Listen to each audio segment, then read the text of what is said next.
तो नाज़रीन, सबसे पहली स्टोरी ये है जी कि regional chief of defence staff conference की मेजबानी की है पाकिस्तान ने। इस कॉन्फ्रेंस में जी कजाकिस्तान, किर्गिस्तान, ताजिकिस्तान, उज्बेकिस्तान और अमेरिका के आला ओहदेदारान जिनका डिफेंस से ताल्लुक है वो शामिल थे और ये मेजबानी की फील्ड मार्शल आसिम मुनीर साहब ने। और ये बहुत बड़ा जवाब था इंडिया के लिए, क्योंकि पाकिस्तान में अमेरिकन जनरल का इस तरह आना ये भी बहुत सिग्निफिकेंट है। ये याद होगा आपको, जनरल कुरेला वही जनरल हैं कि जिन्होंने एक दफा कांग्रेस की एक कमेटी में बयान देते हुए ये भी बताया था कि जब शरीफुल्लाह जो एक दहशतगर्द है, जो एक वाकये में इन्वॉल्व था, धमाका हुआ था अफगानिस्तान के अंदर और बहुत से अमेरिकन फौजी उसके अंदर मारे गए थे, तो उसका जो प्लानर था वो शरीफुल्लाह था। तो शरीफुल्लाह को पकड़ के पाकिस्तान ने अमेरिका को दिया था और जब ये पकड़ा गया था तो जनरल आसिम मुनीर ने जनरल कुरेला को ही कॉल करके कहा था कि आप इन्फॉर्म कर दीजिए हायर अथॉरिटीज को अपनी, मतलब के मार्को रूबियो को और डोनाल्ड ट्रंप को, कि हमने ये दहशतगर्द गिरफ्तार कर लिया। उसके बाद ये अमेरिका के हवाले कर दिया गया था। तो ये वही जनरल कुरेला है, पाकिस्तान आए हैं, इन्हें निशाने इम्तियाज मिलिट्री से भी नवाजा गया है यहाँ पे। और ये एक कॉन्फ्रेंस थी जिसमें डिफेंस की यकीनन बात हुई होगी, लेकिन सबसे बड़ी चीज जो होती है वो होता है मैसेज कन्वे होना कि ये सारा रीजन इकट्ठा हो गया है पाकिस्तान के साथ। और उसके अलावा अमेरिका को भी पाकिस्तान की इंपॉर्टेंस का अंदाजा है कि वो आके पाकिस्तान की जो कॉन्फ्रेंसेज हैं उनमें शिरकत यहाँ पे वो कर रहे हैं। इससे यह जाहिर होता है कि अमेरिका इस वक्त पाकिस्तान को कितनी इंपॉर्टेंस दे रहा है। एक चीज मैं बार बार डिस्कस करता हूं कि लोगों को अमेरिका पे एतबार नहीं है।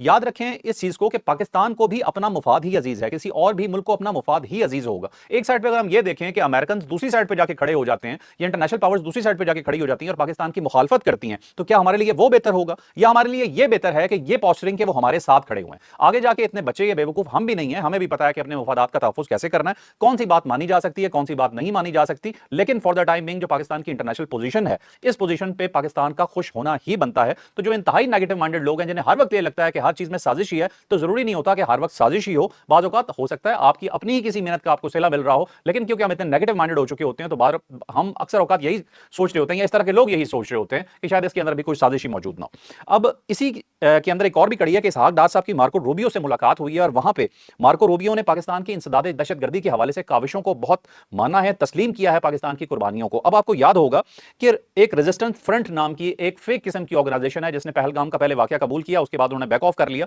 और इंडिया ने इल्जाम लगाया कि यह पाकिस्तान की किसी तंजीम से जुड़ी हुई है जो पाकिस्तान में ऑलरेडी तंजीमें बैन है, उनका नाम लेके। और इसके बारे में कुछ पता नहीं ये कहां है कहां नहीं है। पिछले 3-4 सालों में इसने एमर्ज किया और ये इंडिया के नाम से ही, इंडिया के मुंह से ही हमने ये नाम सुना। और अमेरिका से ये बयान दिलवाने में वो कामयाब हो गए कि अमेरिका के दफ्तर खारजा की तरफ से बयान आया कि इस तंजीम को हम दहशतगर्द तंजीमों में शामिल कर रहे हैं। अब प्रॉब्लम यह है कि पाकिस्तान को तो कोई प्रॉब्लम नहीं है, अगर दहशतगर्द तंजीम है तो आप उसमें शामिल करें, लेकिन अमेरिका में जो भारत की कोशिश थी वो ये थी कि इस तंजीम का नाम किसी तरह से पाकिस्तान से जोड़ा जाए। पाकिस्तान से तो उन्होंने नाम जोड़ा नहीं, लेकिन यह बयान दे दिया गया था वहां पे कि हाँ ये दहशतगर्द तंजीम है। और क्योंकि ताने बाने पाकिस्तान से जोड़ने की कोशिश की गई थी तो इंडिया बहुत खुश था कि हमने इस तंजीम को एक इस खाते में डलवा दिया कि यह दहशतगर्द है, जिसके कहते हैं खुद साख्ता तौर पर उन्होंने अपनी खुशी क्रिएट की हुई थी। तो यहां पर भी जब पाकिस्तान की दहशतगर्दी के खिलाफ काविशों का अमेरिका ने खुद जिक्र किया, पाकिस्तान की कुर्बानियों को माना, तो यह उनके मुंह पर एक बहुत बड़ा थप्पड़ है कि अभी कुछ ही दिन पहले कि आप जिस चीज के ऊपर खुश हो रहे थे, वही सुपर पावर या वही बड़ा मुल्क अमेरिका जो है पाकिस्तान के लिए कह रहा है कि आपने दहशतगर्दी के लिए बड़ी कुर्बानियां दी हैं और आपकी इन तमाम कुर्बानियों को हम मानते हैं। तो यह पाकिस्तान की फॉरेन पॉलिसी की भी कामयाबी है और ये एक सच्चाई की भी कामयाबी है। दुनिया पागल नहीं है, दुनिया को सच्चाई नजर आती है, सबके पास इंटेलिजेंस एजेंसीज हैं, सबको पता होता है कि कौन क्या कर रहा है। लेकिन इंटरनेशनल सतह के ऊपर मुल्कों के ऊपर डायरेक्टली इल्जाम नहीं लगाए जा रहे होते, लेकिन इंटरनली सब कुछ लोग जानते होते हैं। डोनाल्ड ट्रंप को क्या उनकी एजेंसीज ने ब्रीफ नहीं किया होगा, उनकी गवर्नमेंट को क्या ब्रीफ नहीं किया होगा कि भारत क्या हरकतें करता फिर रहा है। भारत का प्रॉब्लम है ओवर कॉन्फिडेंस, जो हम पहले भी कई दफा बात कर चुके हैं कि कनाडा के अंदर हमला करवा दिया, अमेरिका के अंदर अटेम्प्ट करवा दी उन्होंने, और बहुत से ममालिक के अंदर हमले प्लान कर रहे थे। पाकिस्तान के अंदर उन्होंने ये हरकतें की कि जैसे कहते हैं ना कि वो अपने एजेंट्स क्रिएट करके यहां पे या डायरेक्टली अपने एजेंट्स भेज के उन्होंने लोगों को मरवाने की कोशिश की और कुछ लोगों को मरवा भी दिया। तो दुनिया को ये बदमाशी नजर आ गई, उन्होंने कहा भाई ये तो हम ही आंखें दिखा रहे हैं। तो बेसिकली जो उनके फंसने का मसला है वो सब उनकी वो नौ दौलतिया होना है कि अचानक पैसे आए तो वो बिल्कुल पागल हो गए, उन्हें समझा कि जी दुनिया की सुपर पावर बन गए, हमें अब किसने रोकना है, दुनिया को लेक्चर देना शुरू कर दिया। और अब दुनिया ने जब ये देखा कि इनकी ये हरकतें हैं तो उन्होंने फिर उन्हें उनकी औकात याद दिलानी शुरू कर दी। तो पाकिस्तान ने इस तरह से जो कुछ अर्सा पहले इंडिया ने मूव की थी उसे भी रिवर्स करके उल्टा थप्पड़ इंडिया के मुंह पे जड़ दिया। अब चलते हैं जी अपनी अगली स्टोरी पे। नेक्स्ट स्टोरी भी जी बहुत इंपॉर्टेंट है हमारी, मोदी साहब के हवाले से ही डिस्कस कर लेते हैं जी। अब हुआ ये है कि मोदी साहब पिछले 40 दिनों में 10 ममालिक का दौरा कर चुके हैं। वापस भारत आते हैं, 2 दिन टिकते हैं और उसके बाद फिर निकल जाते हैं। और ये कौन कौन से ममालिक हैं आपको ये भी बता देता हूं।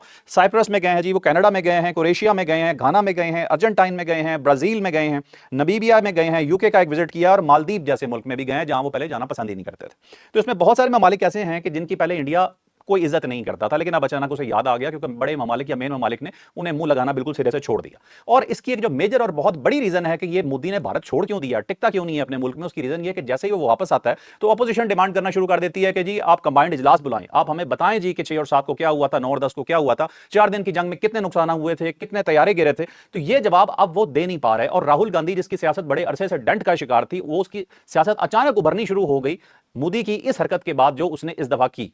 अब बाज़ वक़्त होता यह है कि आप बहुत अच्छे जा रहे होते हैं और अचानक कोई हरकत ऐसी कर देते हैं अपने ओवर कॉन्फिडेंस में, जब आपको यह लगने लगता है ना कि मैं तो नाकाबिल तस्खीर हूं, मुझे तो कोई कुछ कर नहीं सकता, तो समझे वहीं से आपके जवाल का टाइम शुरू हो जाता है। तो मोदी के जवाल का टाइम उसी टाइम से शुरू हो गया कि जब उसने ये सोचा कि भाई मैं तो बहुत बड़ा बन चुका हूं। तो अब राहुल गांधी उसे जीने नहीं दे रहा, वो आए दिन डिमांड करता है जी कि हमें बताएं कि हुआ क्या था, आपने सीज फायर क्यों किया था। अगर आप ये कहते हैं जी कि हम तो जीत रहे थे तो सीज फायर क्यों कर दिया, और अगर सीज फायर किया तो उनके पीछे शराइत क्या थी, और अगर वो शराइत आपकी तरफ से थी तो वो भी सामने लाएं, पाकिस्तान की तरफ से थी तो वो भी सामने लाएं, क्योंकि उन्होंने तो वहां यही बयानिया घड़ा है ना कि हमने तो ये जीत लिया, हमने तो सब कुछ कमाल कर दिया था। लेकिन इंटरनेशनली पूरी दुनिया जब इसे नहीं मानी तो अपोजिशन उनकी को मौका मिल गया कि भाई आप अपना जवाब लें मिस्टर मोदी से। तो मोदी साहब अब जवाब दे नहीं पा रहे, इसलिए वो मुल्क में टिक ही नहीं रहे और हर उस मुल्क में जा रहे हैं जब समझे ना कि जो वीजा दे देता है उसकी तरफ भाग बढ़ते हैं कि जी हम तो जा रहे हैं। मैं बताऊं कि वीजा प्राइम मिनिस्टर के लिए तो उस तरह से नहीं होता, उनकी जो फॉरेन ऑफिस वाले ये प्लान कर रहे होते हैं, लेकिन वो मुल्क जहां वो पहले नहीं सोचा करते थे तो वहां भी वो जा रहे हैं। तो मोदी साहब की ये हैसियत या हो चुकी है अपने मुल्क में, वो अपने मुल्क में रहने के काबिल नहीं रह गया, वो लोगों को फेस करने के काबिल नहीं रह गए। तो ये हुआ है जनाब मिस्टर मोदी के साथ। और अब चलते हैं जी नेक्स्ट स्टोरी पे। ये स्टोरी है जी डोनाल्ड ट्रंप साहब के हवाले से। 3 रोजा एक जंग है जो कि थाईलैंड और कंबोडिया के दरमियान में हो रही है। अब अमेरिका ने जंप इन किया और उन्होंने दोनों ममालिक के जो ओहदेदारान थे, जो वहां के पॉलिटिशियंस या हेड्स होंगे, सबसे बात की और उन्होंने कहा कि भाई आप इस जंग को रोकने की कोशिश करें। और साथ ही उन्होंने एक जुमला जड़ दिया, उन्होंने कहा इस जंग को देख के मुझे पाक भारत जंग याद आ गई जो कि मैंने रुकवाई थी। अब मसला यह है कि जब ये वाला जुमला हम सुनते थे हम बड़ा एंजॉय करते हैं, हम कहते हैं हाँ जी आपने रुकवाई थी, हमें कोई प्रॉब्लम नहीं है, हमने तो बता दिया था जी कि हमारे ये 3 इश्यूज हैं, आप कश्मीर पे बात करें, आप पानी पे बात करें, दहशतगर्दी पे बात करें, हमें कोई प्रॉब्लम नहीं है। लेकिन ये 3 पॉइंट्स हम डिस्कस करेंगे। अब भारत जो कि एक जमाने में समझता था कि पाकिस्तान को अपने बराबर लेना ही नहीं है, मतलब पाकिस्तान का नाम भी अपने साथ नहीं सुनना चाह रहे थे, वही भारत जो गरूर की एक इंतहा के ऊपर था। अब अमेरिकन प्रेसिडेंट रोज उन्हें याद करवाता है। अब यकीन माने जब मैं इनके एनालिस्ट को सुनता था तो मैं हैरान होता था इनकी गुफ्तगू सुन के इंडियंस की, कि वो कहते थे कि पाकिस्तान को हमारे साथ क्यों नाम उसका लिया जा रहा है, पाकिस्तान को ना हमारा नाम साथ ना लें, हम उनसे बहुत ऊपर हैं, ये क्या आप कर रहे हैं। उन्हें तकलीफ शुरू हो गई थी इस बात की, और बार बार ट्रंप ने ये क्या कह के उन्हें मतलब इतना जिज कर दिया कि अब वो तो इस चीज के तो आदी हो गए हैं कि पाकिस्तान का नाम उनके साथ ही आता है। कुछ इसमें हमारी भी गलतियां मौजूद हैं कि जितना हम प्रोग्रेस कर सकते थे हमने नहीं की, और इंडिया ने पूरी दुनिया को ये एक शेडो दिखाना शुरू कर दिया, ये इमेज पाकिस्तान का दिखाना शुरू कर दिया कि पाकिस्तान तो खत्म हो गया, पाकिस्तान तो कुछ है ही नहीं। और उसका बयानिया बहुत हद तक दुनिया ने बाय भी करना शुरू कर दिया। जब पाकिस्तान ने अपनी पोजीशन को रीगेन किया तो उस रीगेन करने के बाद सारी दुनिया ने कहा नहीं भाई ये तो वाकई कुछ है। अब यह सिचुएशन है कि डोनाल्ड ट्रंप बार बार कहता है, 26वीं दफा उसने नाम लिया कि पाकिस्तान और इंडिया की जो जंग थी वो मैंने रुकवाई। लेकिन मजे का जुमला यह था कि उन्होंने कहा ये थाईलैंड और कंबोडिया की जंग जब मेरे सामने आई तो मुझे पाकिस्तान और इंडिया की जंग याद आ गई जो कि मैंने रुकवाई थी। तो उसने वो किट लगाई हुई है सक मोदी की और इंडिया की, जहां उसे मौका मिलता है डोनाल्ड ट्रंप को वो छोड़ता नहीं है भाई। उसने ये सोच लिया है कि इनकी किट लगानी ही लगानी है। बहरहाल जी ये हो रहा है फिलहाल जी इंडिया के साथ और मोदी के साथ। और डोनाल्ड ट्रंप को तो जहां मौका मिलता है कभी वो जहाज गिराने की बात भी कर देते हैं। मुझे तो लगता है आइंदा कुछ आने वाले दिनों के अंदर वो पूरी बात ही खोल के ना रख दें कि इंडिया ने किस शर्त के ऊपर आकर मतलब सरेंडर किया था, या पाकिस्तान ने किस शर्त के ऊपर सीज फायर किया था, जो इंडिया उस वक्त मान गया लेकिन अब उसे भाग रहा है। तो डोनाल्ड ट्रंप से कुछ बैद नहीं है, वो पूरी बात भी खोल के सामने रख सकते हैं। अब चलते हैं जी आखिरी टॉपिक पे, हमारा जी बहुत ही इंपॉर्टेंट टॉपिक है। पाकिस्तान में जी गधों ने वक्ता डाल दिया जी।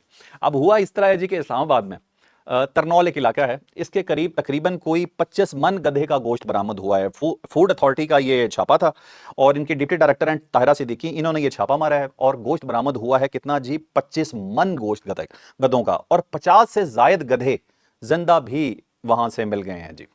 और एक गैर मुल्की शहर भी वहां से गिरफ्तार हुआ है। और इब्तदाई जो तहकीकात होती है उसमें यही सामने आया कि शायद ये गोश्त मुल्क से बाहर स्मगल किया जाना था। अब प्रॉब्लम यह है जी कि इस चीज़ की क्या गारंटी है कि ये मुल्क से बाहर ही स्मगल किया जाना था, और दूसरा कि अगर मुल्क से बाहर ही स्मगल किया जाना था तो सिंपल इसके लिए कोई कानूनी तरीकाकार हो सकता था, या कोई इस तरह की कहते हैं ना कि कोई शिक हो सकती थी कि जिसमें लीगल कवर होता है इस चीज़ को, कि पाकिस्तान के लिए तो ये है ही नहीं। लेकिन जब ये इलीगली कहीं पर मिल रहा है आपको तो इसका मतलब है कि दाल में कुछ काला है।